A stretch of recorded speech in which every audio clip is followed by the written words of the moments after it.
Hello everyone, welcome to the new video from Study Buzz और मैं हूं अनुभव गुप्ता। तो यार, जैसा कि आपको पता है कि आईएफटी 2021 का एग्जाम जस्ट होने ही वाला है, कुछ फाइनल डेज बचे हैं। तो ये फाइनल डेज के अंदर क्या कुछ इंपॉर्टेंट टिप्स आपको अपने माइंड के अंदर रखनी चाहिए, क्या कुछ इंपॉर्टेंट स्ट्रैटेजी आपको बनानी चाहिए, और कैसे एडमिट कार्ड्स आ चुके हैं और कैसे आपको डाउनलोड करने हैं, और क्या क्या चीजें आपको अपने ध्यान में रखनी है, क्या क्या चीजें आपको एग्जामिनेशन सेंटर पे लेके जानी है, आज की वीडियो के अंदर मैं बताने वाला हूं। सो माय नेम इज अनुभव गुप्ता, लेट्स स्टार्ट। सो इससे पहले फ्रेंड्स हम स्टार्ट करें, I would request you channel को सब्सक्राइब करके बेल आइकन जरूर प्रेस कर देना, ताकि ऐसी सारी वीडियोस की नोटिफिकेशन आपके पास आती रहे। एंड प्लीज हमारे साथ इंस्टाग्राम पे जरूर कनेक्ट हो जाना। हम इंस्टाग्राम के ऊपर डेली बेसिस पे बहुत इंपॉर्टेंट कंटेंट पोस्ट करते हैं। ये हमारा इंस्टाग्राम हैंडल है studybuzz_education। एंड अगर आपका कोई डाउट है तो आप हमारे 24/7 डाउट सॉल्विंग ग्रुप भी ज्वाइन कर सकते हो, या जहां के आप अपना डाउट पोस्ट कर सकते हो, डाउट फैकल्टीज आपका डाउट सॉल्व कर देंगी। अगर फ्रेंड्स मैं बात करूं आईएफटी के एग्जामिनेशन पैटर्न के बारे में, तो आईएफटी का जो 2021 का जो एग्जामिनेशन पैटर्न होने वाला है, ये 4 सेक्शंस के अंदर डिवाइडेड होने वाला है इसका पेपर, जिसमें सबसे पहला होगा क्वांट, दूसरा होगा डीआई एंड एलआर, तीसरा होगा वर्बल एंड कॉम्प्रिहेंशन, और चौथा होगा जनरल अवेयरनेस। जो number of questions each section से रहेंगे वो वेरी कर सकते हैं, अभी आगे की वीडियो के अंदर भी हम डिस्कस करेंगे। लेकिन जो ड्यूरेशन ऑफ द एग्जाम है वो फिक्स है कि वो 2 घंटे का होने वाला है, यानी कि 3 to 5 PM के बीच में ये एग्जाम होने वाला है।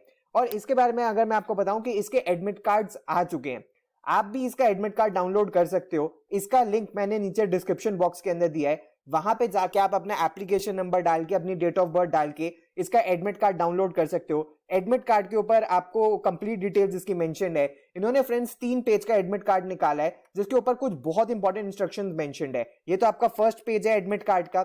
दूसरे पेज पे इसकी पूरी इंस्ट्रक्शंस मेंशन्ड है, जिसके ऊपर 22 पॉइंट्स है, क्या क्या चीजों को आपको ध्यान रखना है, क्या क्या चीजें आप लेके जा सकते हो, क्या क्या चीजें आप नहीं लेके जा सकते। इसके अलावा जो थर्ड पेज है वो कोविड डिक्लेरेशन फॉर्म है, वो भी आपको भरना होगा। इससे पहले मैं आपको एक चीज बता दूं कि आपको यहाँ पे अपनी एक फोटोग्राफ पेस्ट करनी होगी, ठीक है, एंड लेफ्ट थंब का इंप्रेशन लगाना होगा एग्जाम में जाने से पहले, और जब आप एग्जाम दे रहे होगे यहाँ पे आपसे साइन करवाए जाएंगे। तो इन प्लीज दोनों चीजों का आप पहले से ध्यान रखना।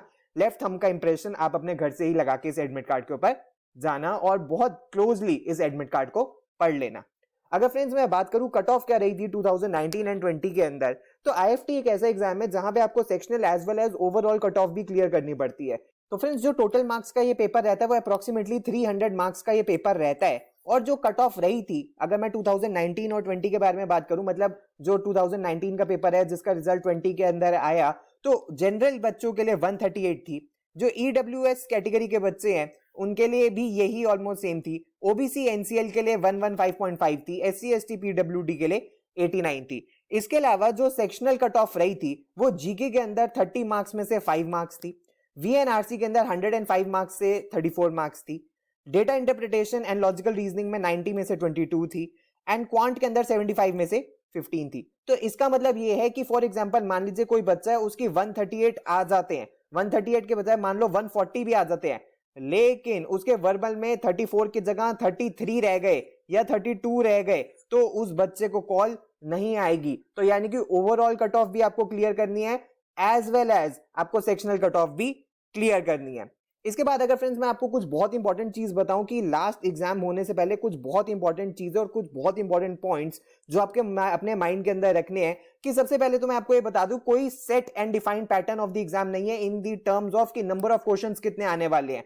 वो कितने भी नंबर ऑफ क्वेश्चंस हो सकते हैं। जनरली जो ये पेपर है वो 300 मार्क्स का रहता है। कभी कभी ये किसी पर्टिकुलर सेक्शन से क्वेश्चन बढ़ा देते हैं, क्वेश्चन कम कर देते हैं, मार्किंग बढ़ा देते हैं, मार्किंग कम कर देते हैं, तो ये लास्ट मोमेंट तक भी पता नहीं रह सकता, ये वेरी हो सकता है। तो लास्ट मिनट सरप्राइजेस के लिए भी आपको बिल्कुल रेडी रहना पड़ेगा कि 110 क्वेश्चंस भी आ सकते हैं, 20 भी आ सकते हैं, 22 भी आ सकते हैं, कोई भी एन नंबर ऑफ क्वेश्चंस आ सकते हैं, और उसके लिए आपको रेडी रहना पड़ेगा।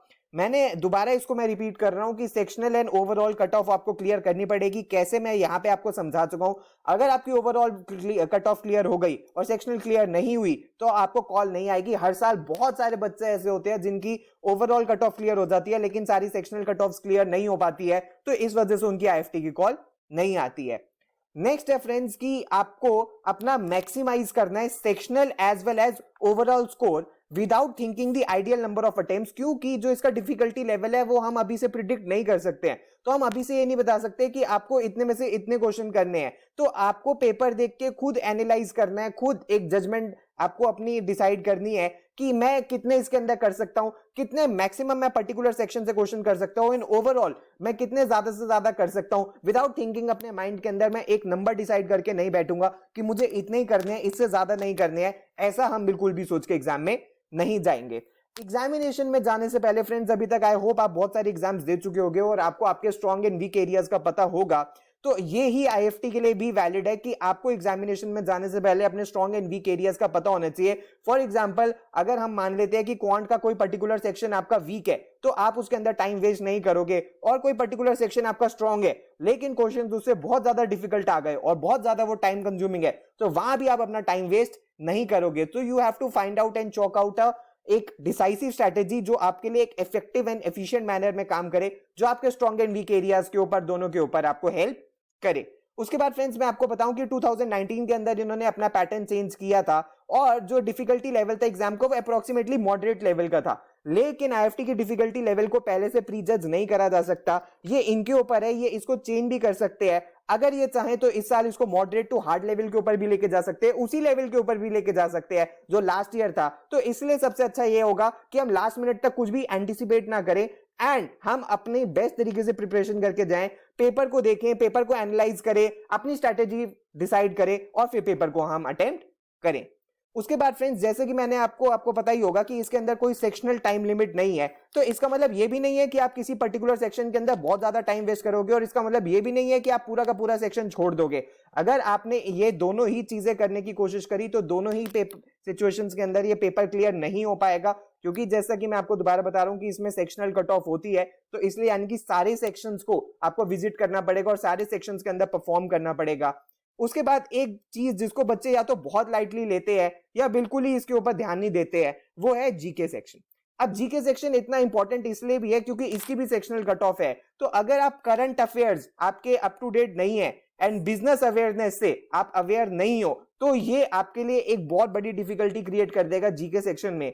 बिकॉज अब जो आईएफटी का जो पैटर्न होता है, जो उसका जीके सेक्शन होता है, वो current affairs and business affairs से डोमिनेटेड होता है। तो इन दोनों चीजों के बारे में आपको अच्छे से पढ़ना पड़ेगा। करंट अफेयर्स की कई सारी वीडियोस आपको हमारे यूट्यूब चैनल के ऊपर भी मिल जाएगी, उसको भी आप आईएफटी एग्जाम से पहले देख के जा सकते हो और उससे आपको काफी हेल्प एग्जाम में मिलेगी। उसके बाद फ्रेंड्स, अगर मैं वर्बल सेक्शन के बारे में बात करूं आईएफटी एग्जाम के बारे में, तो आईएफटी के जो आरसीज होते हैं वो कैट और जैट से काफी डिफरेंट होते हैं, बिकॉज ये mostly direct and fact based RCs होते हैं। तो ये क्या बेसिकली आपकी चेक कर रहे हैं, ये आपकी रिटेंशन स्किल्स चेक कर रहे हैं, क्योंकि पहले ये आरसी लेंथी भी होते थे।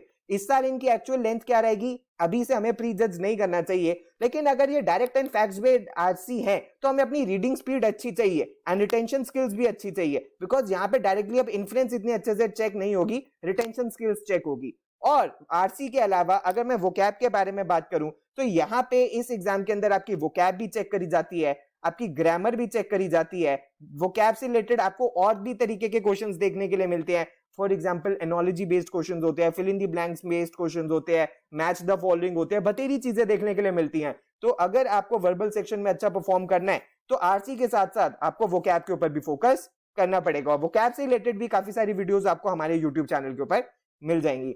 उसके बाद फ्रेंड्स, नेक्स्ट चीज जो आपको बहुत ध्यान रखनी चाहिए एंड ऑलमोस्ट हर एग्जाम के लिए एंड स्पेशली आईएफटी के लिए, कि पास्ट ईयर पेपर्स देख के जरूर जाने चाहिए। आईएफटी के सारे पास्ट ईयर पेपर आपको मिल जाएंगे, तो अगर आप पास्ट ईयर पेपर्स देख के जाते हो तो आपको क्वांट, वर्बल एंड डीआईएलआर का आइडिया लग जाएगा कि किस टाइप का आता है। फॉर एग्जांपल, अगर मैं डीआईएलआर के बारे में बात करूं आईएफटी के बारे में, तो ये बहुत ज्यादा कॉम्प्लिकेटेड नहीं होता, लेकिन ये बहुत कैलकुलेशन बेस्ड और आपको यहाँ पे बहुत सारी कैलकुलेशंस करनी पड़ेंगी। तो उसके अकॉर्डिंग आपको अपने आप को एडजस्ट करना पड़ेगा कि हाँ, you have to be ready कि डीआई के अंदर बहुत सारी मुझे कैलकुलेशंस करनी पड़ेगी, तो I am ready for that, I am prepared for that. तो इस चीज को आपको पास्ट ईयर पेपर्स को देख के आपको पता लग जाएगा कि क्या क्या आपको करना है और क्या क्या आपकी अप्रोच रहनी चाहिए। And last but not the least, कि जितने ज्यादा से ज्यादा मॉक्स देके जाओगे उतना बढ़िया, क्योंकि एक्चुअल एग्जाम की सिचुएशन के अंदर आप एडजस्ट हो जाओगे। आपको पता लग जाएगा कि एग्जाम के अंदर मुझे क्या परफॉर्म करना है, कैसे परफॉर्म करना है, कौन सा सेक्शन पहले करना है, जीके पहले करना है बाद में करना है, क्वांट पहले करना है बाद में करना है, मैं क्वांट में ज्यादा टाइम तो नहीं लगा रहा, कहीं मेरा वर्बल तो नहीं छूट रहा,